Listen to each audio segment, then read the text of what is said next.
नमस्कार साथियों, आज बात करेंगे हम अग्निपथ योजना में। अग्निपथ योजना क्या होती है? अग्निपथ योजना को टीओडी कहा गया है। अग्निपथ योजना को क्या कहा गया है? टीओडी यानी टूर ऑफ ड्यूटी। अग्निपथ योजना में अपने जवान हैं अग्निवीर, उनको क्या कहा जाएगा? अग्निवीर कहा जाएगा। जो अपने अग्निपथ योजना में सरकार ने जवानों को क्या बोला गया है? अग्निवीर कहा गया है। अब बात करते हैं अग्निपथ योजना में चयन प्रक्रिया क्या है, आयु सीमा क्या है और कितना इसका वेतन है, कितने साल तक यह प्रक्रिया चलेगी और इस साल कितनी वैकेंसीज आएंगी, ये सारी बातें जानते हैं हम। अग्निपथ योजना में जो अग्निवीरों की आयु है वो 17.5 से 21 साल तक की गई है। कितनी की गई है? 17.5 से 21 साल तक की गई है। लेकिन छात्रों के विरोध के कारण गृह मंत्री ने इसे 23 साल कर दिया गया है। कितना किया है? 23 साल। बात करते हैं चयन की प्रक्रिया क्या है। अग्निपथ योजना में चयन की प्रक्रिया में कोई बदलाव नहीं है। जैसे पहले चयन होता था ऐसे ही अब होता है। टेस्ट भी देना होगा आपको, हाई स्कूल 12 जो कुछ भी करना वो करना होगा आपको, और मेरिट के बेस पर मेरिट भी लगेगी, उसी के बेस पर इसका चयन होगा। अब बात करते हैं, सरकार ने बोला है कि इस साल 40,000 वैकेंसी अग्निपथ योजना के तहत सरकार लेके आएगी।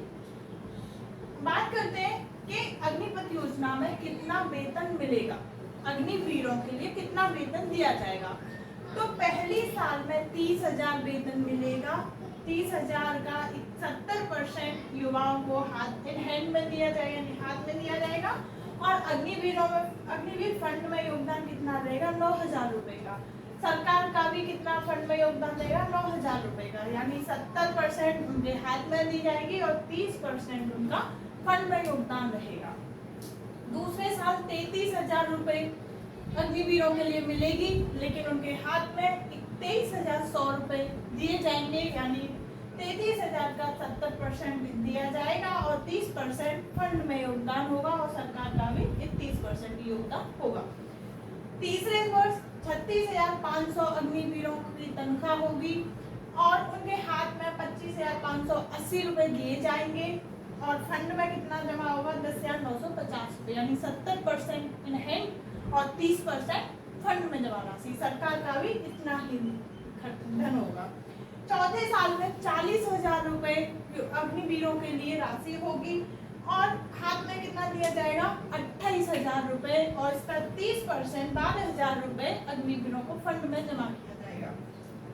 सरकार भी 12,000 रुपए फंड में जमा करेगी, यानी कि 30% अग्निवीरों का लिया जाएगा, 30% सरकार करेगी, यानी 5.02 लाख रुपए अग्निवीरों का जाएगा, 5.02 लाख रुपए सरकार करेगी। टोटल मिला के 10.04 लाख रुपए होते हैं और उसकी ब्याज वगैरह लगा करके टोटल जो 4 साल के बाद अग्निवीरों को 11.71 लाख रुपए दिया जाएगा। अग्निपथ योजना में कार्यकाल कितना होगा? 4 साल का। 4 साल के बाद कितना पैसा दिया जाएगा? 11.71 लाख रुपए। अब बात करते हैं कि अग्निपथ योजना में कार्यरत अगर कोई अग्निवीर कार्य कर रहा है, सेवा में है और सेवा में वहाँ पे उसे मतलब शहीद हो जाता है, तो सरकार उसके लिए क्या करेगी? यानी व्यक्ति शहीद होने पर सरकार 48 लाख रुपए का लाइफ इंश्योरेंस कराएगी, यानी जीवन बीमा कवर कराएगी। अब जैसे कोई सेनावीर है जो अग्निवीर है, सेवा में ही यानी अपने कार्यकाल में ही शहीद हो जाता है। जैसे मान के चलो दूसरे साल में कोई अग्निवीर शहीद हो जाता है, तो सरकार ने क्या बोला है कि 4 साल का तो वेतन भत्ता वही रहेगा, वो दिया जाएगा। उसके अतिरिक्त 44 लाख रुपए की राशि भी देय होगी। क्या बोला है सरकार ने?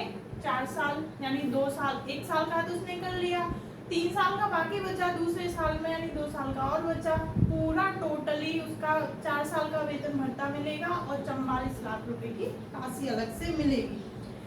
अब सरकार ने बोला है कि इसका एक और बेनिफिट बताया कि अगर अग्निवीर विकलांगता यानी डिसेबल हो जाता है, डिसेबिलिटी में जूझ रहा है, तो अग्निवीरों के लिए क्या होगा? अगर अग्निवीर 100% विकलांगता यानी विफल हो जाता है तो सरकार उसको 44 लाख रुपए देगी।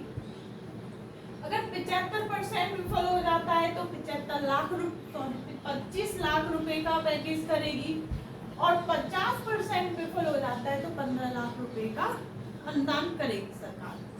यानी 100% में 44 लाख, 75% में हमको कितना 25 लाख देगी सरकार अग्निवीरों के लिए, और 50% कोई विफल होता है तो 15 लाख रुपए सरकार के लिए देगी। अब बात करते हैं कि सरकार ने अग्निपथ योजना के क्या क्या बेनिफिट बताए हैं। सरकार ने अग्निपथ योजना के क्या क्या बेनिफिट बताए हैं। तो सरकार कह रही है कि आर्मी ज्यादा युवा रहेगी, यानी 17.5 से 23 साल तक का युवा जाएगा तो आर्मी युवा रहेगी। और क्या बोला है कि जो अब उसमें हम डिसिप्लिन देंगे, 4 साल में सरकार अग्निवीरों को डिसिप्लिन करेगी। और बोला है जो 4 साल के बाद जो कई बड़ी बड़ी हायर कंपनी है, जो बड़ी बड़ी कंपनी हायर है वो इनको लेंगी 4 साल के बाद, जो बड़ी बड़ी हायर कंपनी है उनको मतलब सेफगार्ड उनको कार्य करवाएगी। फिर बोला है कि जो सैनिकों को एक जो रिटायरमेंट हो जाएगा 4 साल के बाद में सैनिकों को एक सर्टिफिकेट दिया जाएगा, और उसमें एक क्रेडिट स्कोर भी दिया जाएगा, जिससे ताकि अपना जो युवा है जवान है आगे पढ़ाई कर सके। फिर उसके बाद में गृह मंत्रालय ने क्या कहा है कि आर्मी फोर्स जैसे CAPF वगैरह उनमें भी मौका देगी सरकार अग्निवीरों के लिए। अब 4 साल के बाद हमारी सरकार ने एक क्वेश्चन पूछा है कि 4 साल के बाद यानी 24 साल की उम्र तक युवा ऐसे ही तो घूमता है, यानी सरकार क्वेश्चन पूछ रही है कि आप में से कितने लोग 24 साल तक सक्षम हो जाते हैं। ये आप कमेंट बॉक्स में जवाब देना, सरकार तक ये सवाल इस सवाल का जवाब पहुंचाना। और ये सारी बातें अग्निपथ योजना के तहत की गई है। मैं अपना खुद का पॉइंट ऑफ व्यू से बताऊंगी कि अग्निपथ योजना चलो ठीक है, सरकार जो लेके आ रही है कुछ फायदे भी होंगे कुछ नुकसान भी होंगे, वो तो मानते हैं, लेकिन मैं बोलना चाहूंगी क्या अग्निपथ योजना के आ जाने से अग्निवीरों का युवा का मोटिवेशनल कितना रहेगा। ये बात मैं फिर से पूछूंगी कि मोटिवेशनल आर्मी के प्रति, सेना के प्रति अग्निवीरों का कितना रहेगा। ये बात मेरी आपको अच्छी लगी हो तो इसे आगे तक ज़्यादा से ज़्यादा पहुंचाएं, आगे तक लोगों तक पहुंचाएं। ये अग्निपथ योजना के बारे में जितनी नॉलेज है, जितना डिटेल्स में बताया गया है वो मैंने आपको एक्सप्लेन कर दिया है। धन्यवाद दोस्तों।